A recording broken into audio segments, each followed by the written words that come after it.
Very very good evening to all of you. तो dear student, आज से आपका सफ़र यहाँ से स्टार्ट होता है। तो जैसा कि इस बैच में कैट के स्टूडेंट्स हैं और कैट के स्टूडेंट्स हैं, तो बच्चे कैट के एग्ज़ाम को अगर आपने चूज़ किया है, कैट की प्रिपरेशन को चूज़ किया है, तो इसका मतलब साफ है कि इसके लिए आपको मेहनत ज़्यादा करनी पड़ेगी। मैंने एक वीडियो में लास्ट टाइम यूट्यूब पर जब मैं लाइव आया था तो मैंने कंपेयर किया था आपको कि एसएससी बैंक और कैट के बीच में। तो मैंने बताया था कि इन तीनों में से अगर आप डिफिकल्ट कहते हैं तो किसको है, तो वो है कैट का एग्जाम। तो कैट के एग्जाम को चूज कर रहे हो, ये बहुत अच्छी चीज भी है, क्योंकि अगर आपने कैट चूज कर लिया तो इसके लिए इसके बाद आपको बैंक का अलग से बैच लेने की कोई नीड नहीं है। और बात करते हैं किसी चैप्टर, इन जो तीनों कोर्सेज के अंदर कैसे आपका कोर्स अंदर से अलग होगा। जैसे कि ये कैट का बैच है तो यहाँ पे सिर्फ कैट के स्टूडेंट होंगे, बैंक के बैच में सिर्फ बैंक के स्टूडेंट होंगे, और आपका जो एसएससी का बैच होगा उसमें सिर्फ एसएससी के स्टूडेंट होंगे। एक बैच में हम लोग तीनों को नहीं पढ़ा रहे हैं क्योंकि अंदर की प्रैक्टिस डिफरेंट है। तो बच्चे बेसिकली क्या होगा, जब कोई चैप्टर स्टार्ट होगा, कोई कॉन्सेप्ट होगा, तो कॉन्सेप्ट तो आपका बिल्कुल सेम ही रहेगा, लेकिन जब हम क्वेश्चंस को करेंगे, अटेम्प्ट करेंगे, जरा पहले बेसिक क्लियर को फिनिश करने के बाद जब आगे कोई क्वेश्चन की हम करेंगे प्रैक्टिस, तो फिर वो कैट लेवल के क्वेश्चन की प्रैक्टिस करेंगे। लेकिन ध्यान रहे कि हम कैट लेवल के क्वेश्चंस को एकदम से स्टार्टिंग से डे वन हम नहीं स्टार्ट कर सकते हैं। पहले आपको उस एसएससी की तरह बिल्कुल बेसिक से उठाना है। आप में से बहुत सारे स्टूडेंट जिनका वो है, जिनका मैथ्स बैकग्राउंड नहीं है, और बहुत सारे स्टूडेंट ऐसे जिनका मैथ्स बैकग्राउंड है, इनकी मैथ्स बहुत अच्छी थी, लेकिन जिनका मैथ्स बैकग्राउंड था और इनकी मैथ्स बहुत अच्छी थी, उनको भी इस बात का कोई एडवांटेज नहीं मिलने वाला यहाँ पर। क्यों? क्योंकि आपने जो भी कैलकुलस में पढ़ा या बिजनेस मैथ्स में आप लोगों ने पढ़ा, उसमें उसका कोई भी टॉपिक का यहाँ पर आपका लेना देना नहीं है। तो इसलिए आप बच्चे बिल्कुल एक नया क्वांटिटेटिव एप्टीट्यूड पढ़ रहे हैं, क्वांट पढ़ रहे हैं आप यहाँ पर, और बिल्कुल नए सिरे से और फर्स्ट टाइम पढ़ रहे हैं आप लोग। तो जिसके पास में नहीं था उसके पास में कोई इसका डिसएडवांटेज नहीं है, और इसके पास में था तो उसका कुछ एडवांटेज भी नहीं है। तो यहाँ पर बिल्कुल नई चीज है, तो नई चीजों को तो बिल्कुल शुरू से कॉन्सेप्ट के साथ में बताना पड़ेगा। Day one, day two, day three, day four, day five, day six ऐसे नहीं है कि सीधा कैट लेवल क्वेश्चन डिस्कस करने लग जाऊंगा मैं। बिल्कुल जो अरुण शर्मा बुक है, मैं उस बुक को भी यहाँ पे सॉल्व करवाऊंगा आपका। कैट के लिए अरुण शर्मा बुक है, मैं आपको ये वही आपको रिकमेंडेड करूंगा कि आप उस बुक को लीजिए, उस बुक से क्वेश्चंस की आप लोग प्रैक्टिस आप लोग करेंगे, और उस बुक से भी क्वेश्चन मैं सॉल्व करवाऊंगा। लेकिन मिक्स क्वेश्चन में जाने से पहले हमें क्या करना होगा कि हमें पहले पूरे चैप्टर को समझना होगा, और पूरे चैप्टर को कैसे समझेंगे, हम उसको टाइप वाइज में उसको डिवाइड करेंगे, तब पूरा चैप्टर समझ में आएगा। टाइप वाइज में कैसे डिवाइड करेंगे? पहले बिल्कुल बेसिक टाइप, फिर उससे रिलेटेड थोड़ा सा उससे ऊपर टाइप, फिर उससे रिलेटेड थोड़ा सा उससे ऊपर टाइप। इस तरीके से हम डिफरेंट डिफरेंट टाइप्स को लेंगे, डिफरेंट डिफरेंट कॉन्सेप्ट्स पे डिफरेंट डिफरेंट टाइप्स क्रिएट करेंगे, और जब सारे टाइप्स कवर कर लेंगे तो सारे कॉन्सेप्ट आपको अच्छे से आ जाएंगे। फिर हम अरुण शर्मा की बुक को जो है उठाएंगे, तो मिक्स क्वेश्चन होगा, तो उसके साथ में एक अंडरस्टैंडिंग आप बेटर बना पाओगे, क्योंकि आपने सारे कॉन्सेप्ट्स को टाइप वाइज पहले समझ लिया है। तब फिर हम वहां पे स्टार्ट करेंगे। तो बेसिकली कोर्स में डिफरेंशिएट आपको वहां से होना चालू हो जाएगा जब मैं अरुण शर्मा की बुक इस बैच में मैं प्रैक्टिस करूंगा। तो जैसा बता रहा हूं कि बैच को मैं कंबाइंड लेके नहीं चल रहा हूं, क्लियर है ना? और कंबाइंड होता भी नहीं है, दूर दूर से नहीं होता है। क्लियर है बच्चे? तो आप, हाँ, अगर आपने कैट का बैच ले लिया है तो आपको बैंक की बैच लेने की कोई नीड नहीं है, ये मैं बोल के चल रहा हूं आपको।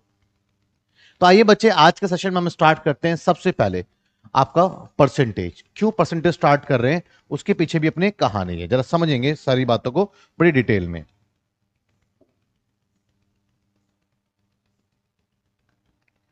देखिए,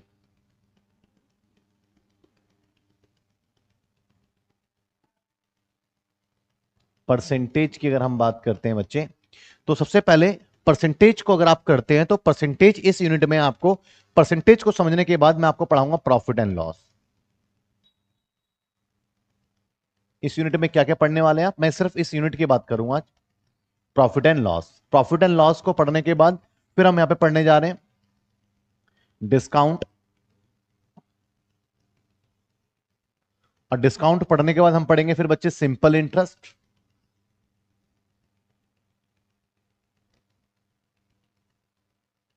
और सिंपल इंटरेस्ट को पढ़ने के बाद हम पढ़ेंगे बच्चे कंपाउंड इंटरेस्ट। तो बच्चे यहां पर अगर आपको परसेंटेज क्लियर है अच्छे से, परसेंटेज के साथ में अगर आपकी अंडरस्टैंडिंग बहुत अच्छी बन गई है, तो प्रॉफिट एंड लॉस में सेम टेक्निक आप यूज करेंगे, सेम शॉर्टकट आप यूज करेंगे, अप्रोच आपका सेम रहने वाला है। तो आपको प्रॉफिट एंड लॉस में भी आपके, हाँ, कॉन्सेप्ट्स होंगे, थोड़े नए कॉन्सेप्ट्स होंगे, डिफरेंट कॉन्सेप्ट्स होंगे, उसको हमें समझना है। लेकिन बच्चे जो क्वेश्चन को अटेम्प्ट करने का जो हमारा मेथड रहेगा, जो हमारा अप्रोच रहेगा, वो परसेंटेज से ही आएगा। और फिर डिस्काउंट भी प्रॉफिट एंड लॉस का एक पार्ट होता है, लेकिन मैं डिस्काउंट को प्रॉफिट एंड लॉस से डिफरेंट करके पढ़ाऊंगा, जिससे कि आप सिर्फ डिस्काउंट से रिलेटेड क्वेश्चन की आप प्रैक्टिस कर पाए। फिर सिंपल इंटरेस्ट से क्वेश्चंस होंगे, तो उसको भी हम बिल्कुल परसेंटेज जो मेथड, जो टेक्निक आप परसेंटेज में सीखेंगे, सेम टेक्निक को हम एसआई में यूज करेंगे और उसी से फिर आगे बढ़ेंगे और फिर हम परसेंटेज मेथड को आगे यूज करते हुए और आगे हम फिर कंपाउंड इंटरेस्ट को भी कवर करेंगे।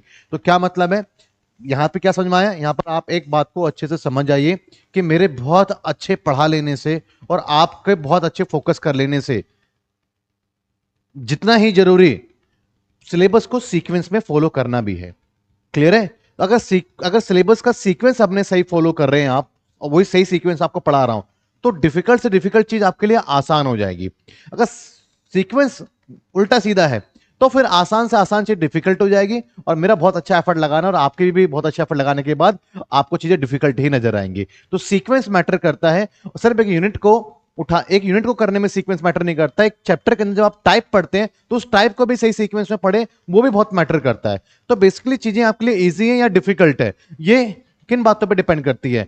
मेरे अच्छे पढ़ाने और आपके अच्छे से मेहनत करने से ज्यादा डिपेंड करता है कि उसका हम सीक्वेंस क्या फॉलो कर रहे हैं।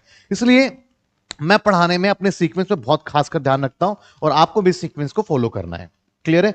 तो इसलिए मैंने आपको यहां पे यूनिट में डिवाइड कर दिया है। तो आज की क्लास में मैं आपका स्टार्ट करने जा रहा हूं परसेंटेज। क्लियर है? तो आइए बच्चे, सबसे पहले परसेंटेज हम से क्वेश्चन डिस्कस नहीं करेंगे, मैं पहले बता रहा हूं, आज कोई क्वेश्चन डिस्कस नहीं होगा। पहले होले होले स्टार्ट करेंगे, कॉन्सेप्ट समझेंगे। हर टाइप का अपना एक डिफरेंट कॉन्सेप्ट है, जैसे जैसे आगे बढ़ेंगे वैसे उस पर हम बात करेंगे। सबसे पहले बच्चे परसेंटेज की मैं बात करता हूं, तो देखेंगे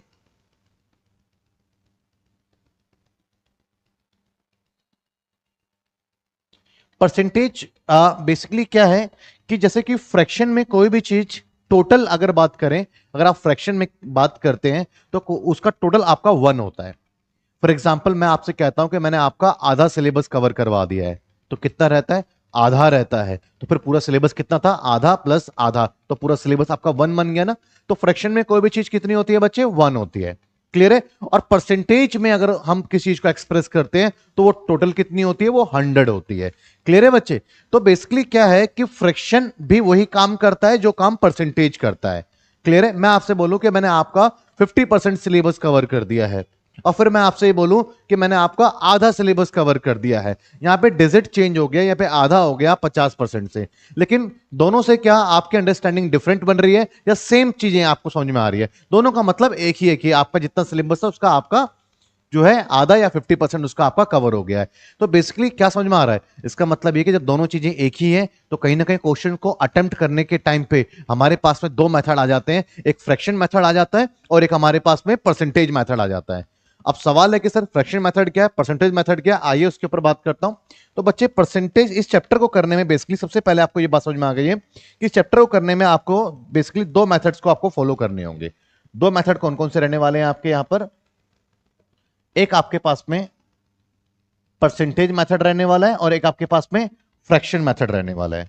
अब परसेंटेज मेथड की अगर बात करूं, मैं दो मेथड के नाम लिख देता हूं पहले। तो सबसे पहले आप देखेंगे कि बेसिकली एक आपके पास में कौन सा मेथड रहेगा चैप्टर करने में? फ्रैक्शन मेथड, जो कि बहुत पॉपुलर है, बहुत फेमस है।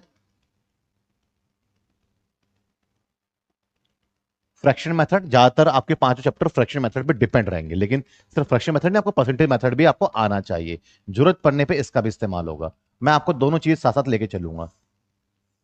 तो चैप्टर को करने में बेसिकली एक क्वेश्चन को अटेम्प्ट करने में आपको जो है परसेंटेज मेथड भी आप उसको यूज कर सकते हो और आप फ्रैक्शन मेथड भी आप उसके लिए यूज कर सकते हैं। क्लियर है? अब आप अगर फ्रैक्शन मेथड यूज कर रहे हैं तो कहीं ना कहीं आपको फ्रैक्शन की रिक्वायरमेंट रहेगी। तो जब आपको फ्रैक्शन की रिक्वायरमेंट रहेगी तो सवाल ये उठता है कि भैया फ्रैक्शन कैसे आप लेकर के आएंगे? तो फर्स्ट ऑफ ऑल यहां पर आपको बेसिकली क्या रहेगा, यहां पर आपको परसेंटेज गिवन होगा।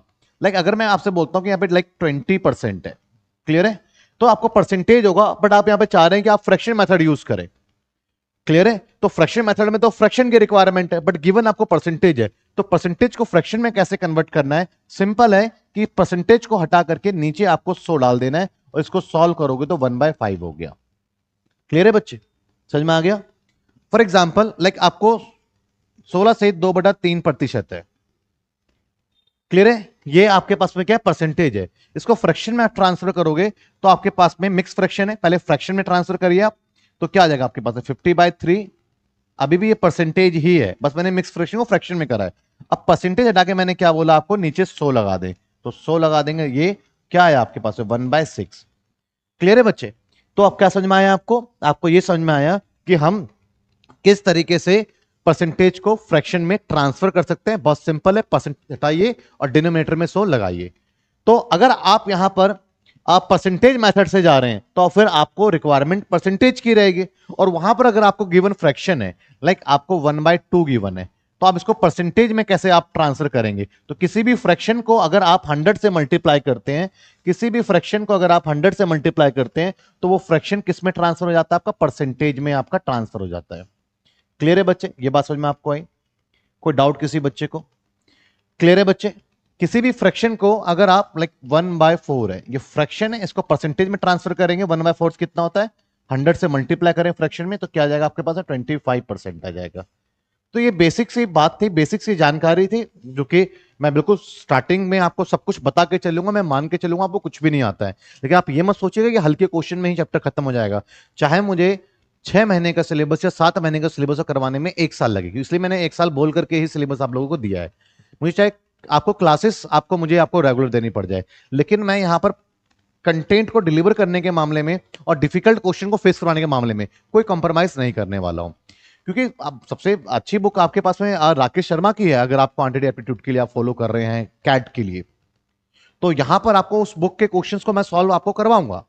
लेकिन पहले कॉन्सेप्ट तो पढ़ ले हम, ठीक है बच्चे? तो यहां पर बात करते हैं fraction method and percentage method की। तो ये दो चीजें आपको क्लियर है? कोई डाउट है? तो आइए, अब दो मेथड के बाद सबसे पहले अब आपके मन में कुछ सवाल होंगे कि सर आप किस तरीके से, मतलब कि इन मेथड को कैसे आप यूज करने वाले हैं। तो पहले वो डाउट को क्लियर करते हैं, फिर मैं आपको कुछ बात बताने वाला हूं। तो सबसे पहले आप देखें यहां पर, जैसे कि मैं एक छोटा सा एग्जांपल लेता हूं, मैं आपसे एक क्वेश्चन पूछ बोलता हूं कि आपकी कोई एक सैलरी है, लाइक मैं आपसे एक सवाल पूछता हूं कि आपकी एक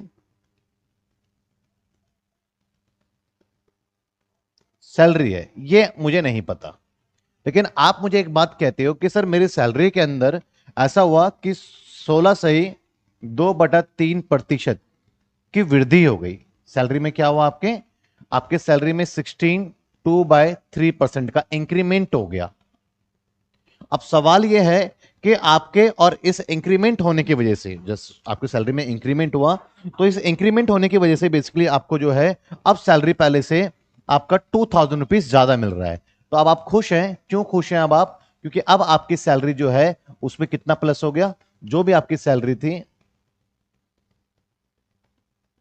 जो भी सैलरी थी उसमें कितना प्लस हो गया? उसमें आपका जो है 2,000 रुपीज आपका प्लस हो गया, इसलिए आप बहुत खुश हैं। अब क्वेश्चन आपके ये आ जाता है कि भैया आपकी सैलरी कितनी थी। मैं आपको कोई सवाल फेस नहीं करवा रहा हूं, आसान चीजें आप कर लोगे इसको, लेकिन मैं आपको बता रहा हूं कि हम फ्रैक्शन मेथड, परसेंटेज मेथड क्या बात कर रहे हैं, उसको यूज कैसे करना है। तो सबसे पहले मेरे सामने एक ऐसा परसेंटेज आ गया कि अगर मैं इस अप्रोच को, क्योंकि देखिएगा अगर आप वो जमाना और वो टाइम नहीं रहा आपके पास में कि आप लट करेंगे कि सैलरी आपकी जो है बेसिकली एक्स है, और सैलरी एक्स है, और इसमें कितने परसेंट का इंक्रीमेंट हुआ? 16 से 2/3% का इंक्रीमेंट हुआ, और आपका सैलरी कितना बढ़ गया? 2,000 बढ़ गया। तो आप इसको क्या करोगे? पहले तो आप इसको 50/3%, तो फिर अपनी सैलरी का आप कितना कैलकुलेट करोगे? 50/3%। अब परसेंट के लिए नीचे 100 लगाओगे, और फिर आपकी सैलरी है उसका इतना आपका बढ़ गया, तो कितना बढ़ा? तो इतना बढ़ गया, तो आप इसको फिर सॉल्व करोगे, तो एक्स का आपके पास में सॉल्व करोगे, फिर रिजल्ट निकालोगे।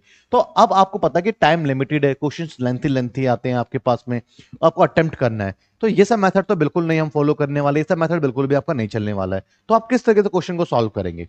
वहां तो इक्वल्स टू में आप एक्स लेके करेंगे, बट सिंपल तरीका क्या है कि आप अगर ये परसेंटेज है ना आपके पास में, दिस वन, इसका फ्रैक्शन ले लो आप। फ्रैक्शन इसका 1/6 होता है। क्लियर है? फ्रैक्शन क्या होता है इसका? 1/6 होता है।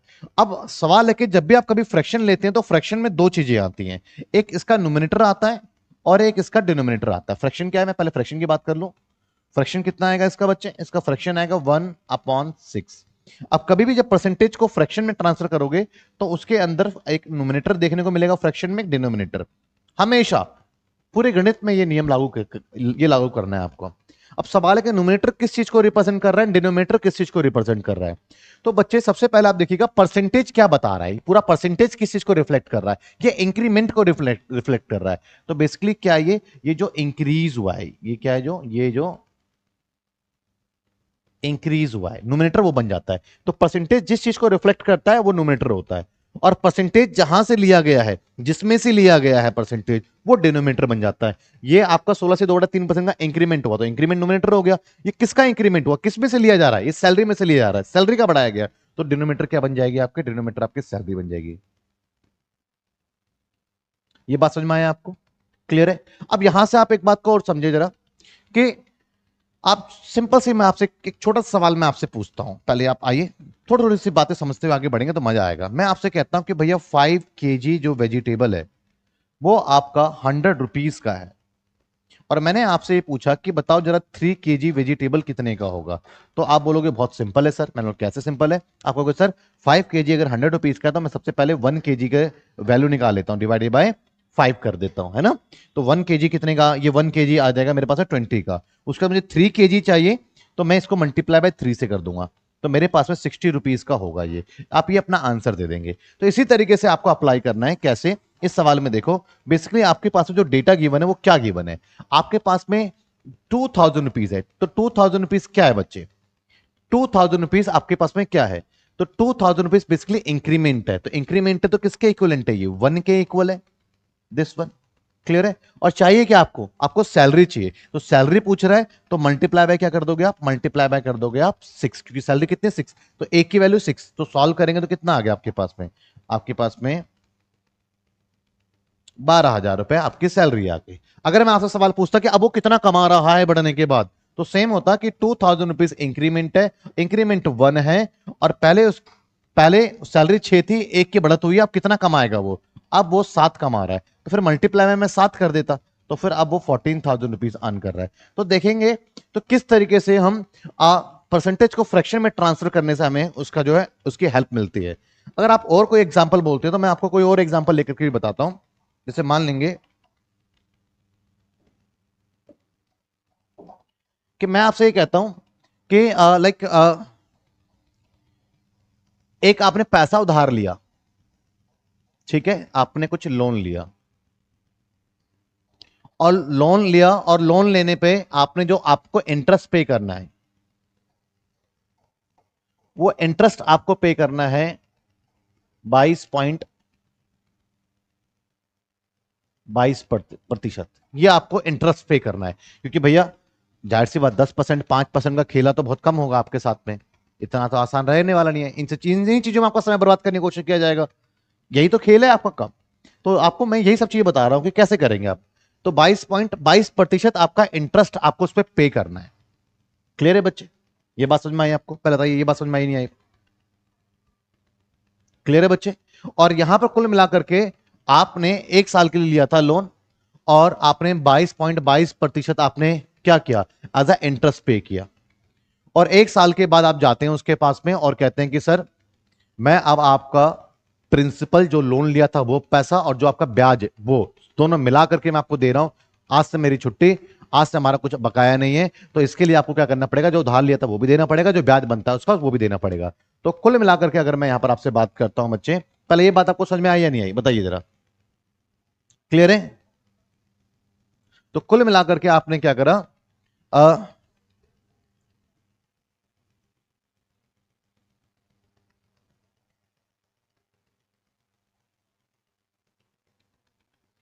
33,000 रुपीज आपने क्या करा, एज अ अमाउंट आपने उसको पे कर दिया, और आपने मतलब जो लिया था उधार वो ब्याज मिला करके। तो अब सवाल यहां पे मैं आपसे पूछ रहा हूं, दो सवाल पूछ लेता हूं मैं आपसे। एक तो बताओ कि आपने उधार कितना लिया था, और एक सवाल मैं आपसे ये पूछ रहा हूं कि बताओ आपने इसमें इंटरेस्ट उसको कितना दिया। ये तो कुल मिलाकर के पैसा है। तो आप टेक्निक क्या फॉलो करेंगे, टेक्निक आप क्या फॉलो करेंगे, 22.22% है, तो बेसिकली इसको फ्रैक्शन में ट्रांसफर करेंगे। जब फ्रैक्शन में ट्रांसफर करेंगे तो क्या आएगा, 2/9, अब सवाल है फ्रैक्शन में न्यूमरेटर क्या है, तो ये परसेंटेज किस चीज का, ये इंटरेस्ट है, तो ये क्या बनेगा आपका, ये आपका बच्चे यहां पर इंटरेस्ट बनेगा। क्लियर है। और बेसिकली आपके पास में ये आप जो इंटरेस्ट पे कर रहे हैं किस पे, जो आपने उधार लिया उसका 22.22% पे कर रहे हैं ना आप, जो उधार लिया, तो बेसिकली किस पे परसेंटेज अप्लाई हो रहा है, लोन पे। तो ये आपके पास में क्या बन गया, प्रिंसिपल कहते हैं या फिर लोन कह दो आप, अभी तो मैं नहीं पढ़ा रहा इंटरेस्ट, तो मैं सिंपल से वर्ड यूज करना चाह रहा हूं, लोन हो गया आपका। अब देखें बेसिकली ये क्या है आपके पास में, अब आप देखें 33,000 क्या है आपके पास में, ये बताओ ये प्रिंसिपल है, लोन है, या फिर आपका इंटरेस्ट है, या दोनों है, दोनों है, तो दोनों कितना हुआ आपके पास में 11, तो ये 11 के इक्विवेलेंट है, तो यहां से 1 की वैल्यू आ जाएगी। और आपने लोन कितना दे रखा है 9, तो मल्टीप्लाई आप 9 करेंगे, सॉल्व करेंगे, 11 तिया 33, क्लियर है ना, 9 3 जा 27, तो बेसिकली 27,000 रुपीज आपने क्या करा था, आपने लोन लिया था। तो देख रहे हैं बच्चे कि कितने डिफिकल्ट आप परसेंटेज को आप कितने क्विकली आप सॉल्व कर सकते हैं। अब आप लोगों के माइंड में एक क्वेश्चन राइज हो रहा है, अब आप लोगों के माइंड में एक सवाल उठ रहा है, अब आप लोगों के दिमाग में सवाल ये उठ रहा है कि भैया सर ये एक बात मुझे आप बताएं कि सवाल तो समझ में आ रहा है, परसेंटेज को फ्रैक्शन में ट्रांसफर करा है, ये बातें हमें समझ में आ रही है, लेकिन सर ये आप एकदम से कैसे परसेंटेज को फ्रैक्शन में आप ट्रांसफर कर देते हैं, ये थोड़ा सा सिखा दो, तो फिर आगे का तो सिलसिला मजा आ जाएगा, जब क्वेश्चन की प्रैक्टिस करेंगे तो जबरदस्त मजा आएगा। अब सवाल यह है कि भैया इस परसेंटेज को फ्रैक्शन में कैसे ला रहे हो, तो अब आपका दिमाग घूम चुका है और अब आप ये सीखना चाह रहे हैं ये सिलसिला। तो आइए मैं अब आपको एक चार्ट बताने जा रहा हूं, उस चार्ट को बड़े प्यार से देखेंगे, ध्यान से देखेंगे, उसको लर्न करना है, आपको मेहनत करनी है, लिख के सामने रख देना, और वहां से फिर आपकी सारी बिगड़ी बन जाएगी, पांचों चैप्टर आपके हाथ में आ जाएंगे शॉर्टकट से। क्लियर है बच्चे, तो आइए चार्ट की तरफ हम आगे बढ़ते हैं। तो सबसे पहले बच्चे हम मैं क्या करता हूं, मैं यहां पर कुछ फ्रैक्शन लिखता हूं, ठीक है, जो आपके यूज होंगी, ठीक है, और फ्रैक्शन के साथ में यहां पे मैं उसका परसेंटेज और डेसिमल, डेसिमल क्या है आप देखो, अभी मैंने एक सवाल में आपको डेसिमल में दे दिया था परसेंटेज, एक सवाल में मैंने आपको जो है बेसिकली परसेंटेज में दिया हुआ है, तो दोनों चीजें आपको याद होनी। तो सबसे पहले मैं लेता हूं यहां पे 1, तो 1 का 1 टोटल है, परसेंटेज तो कुछ टोटल कितनी होगी 100% होगी। अब जब यहां फ्रैक्शन आया ही नहीं तो डेसिमल में क्या ट्रांसफर करोगे उसको, 100% ही रहेगा। क्लियर है। उसके बाद हमारे पास में आ जाता है 1 के नीचे आप लगा दो 2, तो 1/2, तो क्या करना है आपको तो पता ही है कि आप फ्रैक्शन को परसेंटेज में कैसे ट्रांसफर करते हैं, फ्रैक्शन को आप 100 से मल्टीप्लाई करेंगे तो वो आपका परसेंटेज में ट्रांसफर हो जाएगा बच्चे। क्लियर है। आप लोग कमेंट करते रहेंगे बच्चे बीच बीच में, ठीक है। हम्म। तो बच्चे 1/2 है, फ्रैक्शन है, फ्रैक्शन को परसेंटेज में कैसे ट्रांसफर करेंगे आप, तो फ्रैक्शन को परसेंटेज में ट्रांसफर करने के लिए आपको बेसिकली क्या करना पड़ेगा, आपको 100 से मल्टीप्लाई करना पड़ेगा, बट एग्जाम में इधर गुणा उना करने के लिए बैठ गए अगर आप, तो आपका काम हो गया, सिंपल सा आपको याद करो, यहां तक तो आपको वैसे भी पता ही है, यहां तो याद करने की नीड भी नहीं पड़ेगी, तो ये 50% ही है। अब यहां पर आप देखिएगा 1/3 क्या है, तो 1/3 बेसिकली आप सॉल्व करेंगे तो ये आपका होता है 33 1/3 परसेंट। क्लियर है।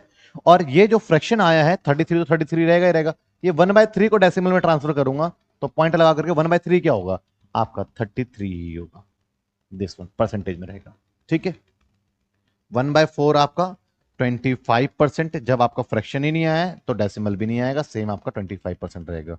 1/5 आपका बच्चे 20% रहेगा, और यहां पर आपका 20% रहेगा। क्लियर है। 1/6 आपका बच्चे 2/3% रहेगा, और 2/3 को कभी भी सॉल्व करते हैं आप तो 0.66 आता है आपका। क्लियर है। याद का हमें याद है, हमने प्रैक्टिस कर रखी है, तो हम इसलिए आपको बता पा रहे हैं, आप भी थोड़ा सा समय दे दोगे तो आपकी भी प्रैक्टिस इस पर बहुत अच्छी हो जाएगी। अब बच्चे इसके साथ फ्रैक्शन हो गया, परसेंटेज हो गया, डेसिमल हो गया, 1/6 तक हो गया, मैम पूरा टेबल करेंगे 20 तक करेंगे हम इसको। फ्रैक्शन, परसेंटेज,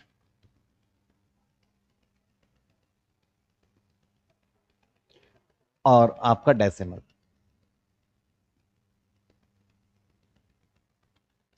1/6 हो गया बच्चे, 1/7, 1/7 आपका बेसिकली 14 2/7% होता है। 2/7 को डेसिमल में ट्रांसफर करोगे तो 14 तो रहेगा पॉइंट, आपके पास में 28% आ जाएगा। और 1/8 12 1/2% हो जाएगा, और बेसिकली ये 2.50 या 2.5% रहेगा। 1/9 11 1/9% रहेगा, और ये 11.11% रहेगा। क्लियर है? समझ में आया बच्चे? अब आप देखेंगे आगे कि आपके पास में बेसिकली बच्चे 1/10, जो कि सिंपल 10% रहने वाला है आपका, और ये आपका 10% हो गया। 1/11 इक्वल्स टू आपका 9 1/11% होगा, एंड 9.09% हो गया डेसिमल में। 1/12 8 1/3% हो गया, एंड 8.33% हो गया आपके पास में। तो यहाँ 1/12 तक आपको हो गया। ये टेबल आपको अच्छे से करना है, मैं थोड़ा हट भी रहा हूँ, सामने देख सको आप। और वैसे भी जो मैं आपको पढ़ा रहा हूँ ये पीडीएफ तो आपको मिलेगा ही, वीडियो के साथ में पीडीएफ जैसा रहता है वो तो आपका अटैच करूंगा ही करूंगा। क्लियर है बच्चे? तो 1/12 तक हो गया। चलिए आगे और करते हैं थोड़ा सा।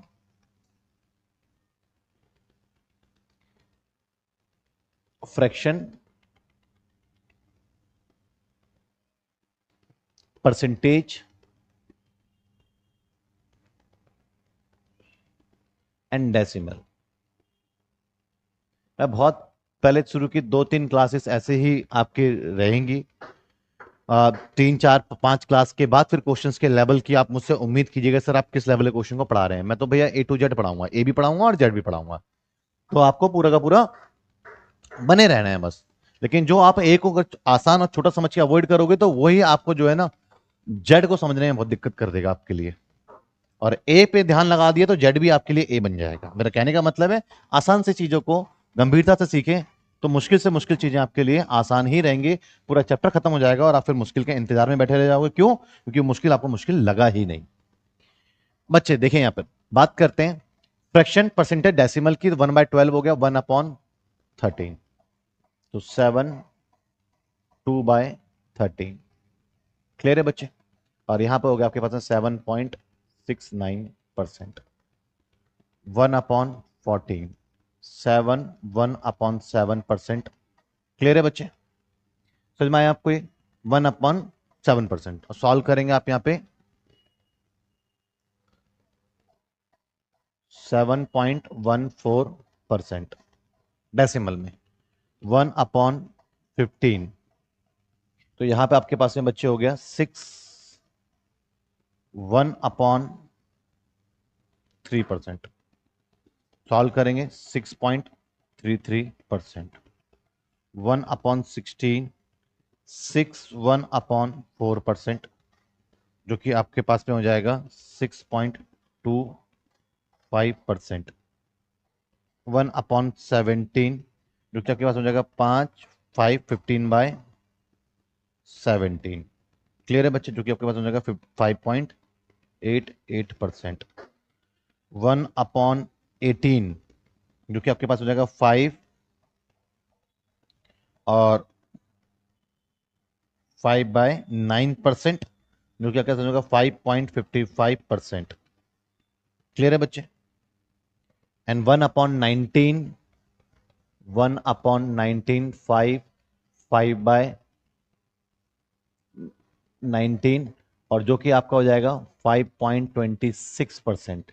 एंड 1/20 आपके पास में हो जाएगा बच्चे 5%, और फ्रैक्शन नहीं है तो डेसिमल में भी सेम रहेगा। तो उम्मीद करता हूं कि आपको ये सारी बातें अच्छे से समझ में आ चुकी हैं। किसी बच्चों को डाउट है तो अपने डाउट्स को कमेंट के थ्रू आप जरूर पूछेंगे। तो यहां तक आपको चीजें समझ में आ गई, लेकिन इन्हीं टेबलों से ही बात नहीं बनेगी। ये तो आप पहले बेसिक सी चीजें ये याद करो, फिर इन्हीं से हम कनेक्ट करते हुए बाकी चीजों को भी हम पढ़ेंगे। अब आपके माइंड में एक क्वेश्चन आया कि सर आपने जो है अभी तो 22.22% का फ्रैक्शन बताया था, वो तो पूरे टेबल में कहीं नहीं आया। तो बच्चे थोड़ा सा आप समझने की कोशिश करो। क्या आप सबसे पहले आप यहां पर ये समझिए कि मैंने अभी पीछे क्वेश्चन में लिया 22%, ये मैंने लिया अपने क्वेश्चन में। क्योंकि सर ये तो पूरे अभी स्टार्ट में नहीं था, तो आपने कैसे निकाल दिया? तो बच्चे मैं देख रहा हूँ कि मैंने अभी तक जो पढ़ा है मेरे माइंड में जो है परसेंटेज डेसिमल वाला, वो किसी के मल्टीपल में है। तो मुझे इतना समझ में आया कि मैंने पढ़ा था 11.11%, ये मैंने पढ़ा था। तो ये मुझे उसका ट्वाइस नजर आ रहा है ना। तो इसका फ्रैक्शन क्या था मुझे वो याद है। इसका फ्रैक्शन मेरे पास में था 1/9। तो इसको भी मैं ट्वाइस कर दूंगा तो ये क्या हो जाएगा, नोमेटर मल्टीप्लाई होता है ना। तो 2/9 हो जाएगा। तो मुझे ऐसे इसका फ्रैक्शन पता था। क्लियर है बच्चे, ये बात समझ में आया आपको? कोई डाउट किसी बच्चे को? क्लियर है? अब मेरे सामने ये बात पहले बताइए, ये बात समझ में आपको आई या नहीं आई? क्लियर है? अब मेरे पास में 10.52% आ जाएगा। तो मैंने यहां पर क्या पढ़ा हुआ है? मैंने 5 पॉइंट, अगर मल्टीपल की बात करूं तो 5.26% पढ़ा हुआ है मैंने। और मुझे साफ नजर आ रहा है कि ये ट्वाइस है। तो 5 इसके बेसिकली मैंने इसका फ्रैक्शन क्या पढ़ा है, मैंने 1/9 फ्रैक्शन पढ़ा है ना इसका मैंने। तो बेसिकली ये भी ट्वाइस हो जाएगा। तो ये क्या हो जाएगा मेरा 1/19 पढ़ा है ना मैंने, तो ये भी क्या हो जाएगा मेरा ट्वाइस हो जाएगा। तो 2/19 हो जाएगा। क्लियर है? तो इस तरीके से चीजों को कनेक्ट करते हुए ही आपको अगर कोई ऐसे परसेंटेज नजर आते हैं तो वो आपने जो पढ़ा हुआ है उसके मल्टीपल्स में होगा। तो आप कनेक्ट करके चीजों को आप आगे बढ़ सकते हैं। तो बच्चे मैं कुछ भी आपको यहाँ पे स्टार्ट करता हूं। अभी तो बेसिक क्वेश्चन ही मैं आपके लिए लेके चलूंगा, बेसिक क्वेश्चन ही मैं आपको पढ़ाऊंगा। लेकिन मैं कुछ भी आपको पढ़ाता हूं तो सबसे पहला काम क्या आपको, ये टेबल लर्न करना। क्लियर है? ये टेबल अगर आप लर्न कर लेते हैं तो चीजें आपके लिए बहुत ज्यादा इजी और आसान हो जाएंगी। आगे मैं बिल्कुल परसेंटेज में बिल्कुल पहले तो भैया टाइप 1 क्या है, टाइप 1 में कुछ भी नहीं है। वो सिर्फ इंट्रोडक्शन के लिए बना दिया मैंने कि मुझे इंट्रोडक्शन देना है, तो मैं आपको इंट्रोडक्शन कैसे दूंगा। बहुत छोटे छोटे सवाल हैं, लेकिन जब आप एंड तक पहुंचोगे तो एंड में बहुत लाजवाब, बहुत जबरदस्त सवाल आपको जो है वो देखने को मिलेंगे। तो ये छोटे छोटे सवाल है कि भैया 8,000 का 5% निकालना है, कैसे निकालोगे? क्योंकि मैं कुछ चीजों को कंपेयर करना चाहता हूं आगे चल करके।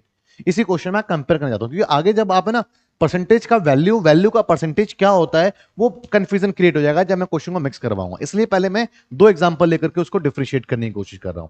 तो सबसे पहला काम क्या है, सबसे पहले तो आप ये काम कीजिए कि इन टेबल्स को आप अच्छे से लर्न कर लीजिए। उसके बाद नेक्स्ट क्लासेस में हम क्वेश्चंस की प्रैक्टिस करेंगे। ठीक है बच्चे? तो पहले आपको ये टेबल लर्न करना है। नेक्स्ट क्लास आपके लिए बहुत इजी रहने वाली है। फिर मिलते हैं बच्चे फिर नेक्स्ट क्लास में। थैंक यू जी, thank you so much.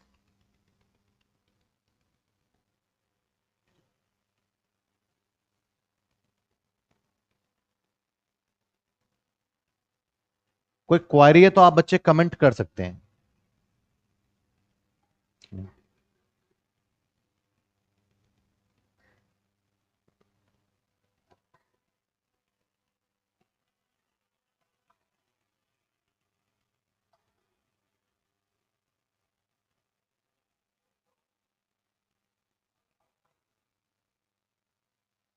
Percentage का कैलकुलेशन वो तो अभी क्वेश्चन में चलेगा ना। अभी तो मैंने बस बोला कि अभी टेबल लर्न कर लो आप। क्वेश्चन जब करेंगे तो उसमें बताऊंगा कैसे परसेंटेज को फ्रैक्शन में ट्रांसफर करके, और वो तो आप लर्न कर लो उसका कैसे उसको अप्लाई करते जो कैलकुलेशन कह रहे हो आप। वो मैं दोबारा से आपको, वो तो पूरा आपको मैथ्स में चलने वाला है, तो पूरा अर्थमेटिक में चलने वाला है। तो इसका मतलब क्या है कि हम हर चैप्टर में जब 100-200 सवाल करेंगे तो हर सवाल में चलेगा। और हर सवाल जब स्टार्ट करूंगा तब आपको मैं उसके बारे में बताता चलूंगा। बाकी आप एग्जाम्पल से पूछ सकते हैं कि सर ये एग्जाम्पल है, तो इसको मुझे एक्सप्लेन कर दीजिए। ठीक है बच्चे, मिलते हैं फिर नेक्स्ट क्लास में। थैंक यू जी, थैंक यू सो मच।